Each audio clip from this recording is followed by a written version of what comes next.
If you're still using the default browser abandonment flow, then you're leaving money on the table. Hi, I'm James and I partner with brands to scale beyond 7 figures, and this is day 10 of the 30-day e-com upgrade. So what most brands do is they activate their default abandoned browser flow, but here's the issue. Customers' attention spans are smaller than ever, and those default emails are quite generic and bland.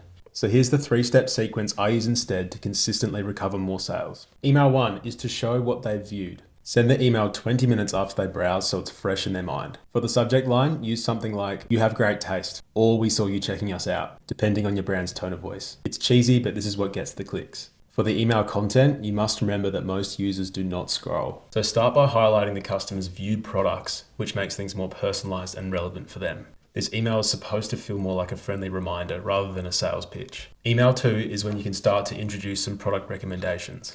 Send this one 6 to 8 hours after the first email to try and catch them in the same day or early the next day. If the viewed product didn't hook them, widen the net to personalized recommendations. The subject line that works well for this one is simply "recommended for you." For the email content, if you're using Klaviyo, there's a product feed called "Products a Customer May Also Like," which uses AI to show relevant products based on what they viewed earlier. Below the product feed, you can add things like reviews, guarantees, and other social proof, which helps with the decision making. Now you're not just reminding them, you're being helpful. If they reach the third email, this is where you can push for the sale. And we're also going to introduce a conditional split based on whether they're new customers or returning customers. For new customers, remind them of your welcome offer. Put the discount into the subject line and make the email overall more pushy. For returning customers, skip the discount and lean more into urgency. Include product feeds such as best sellers in the last 3 days. If you really want to use an offer, I would use something like free shipping or a value add like gift with purchase. This is the final nudge to convert browsers who showed buying intent.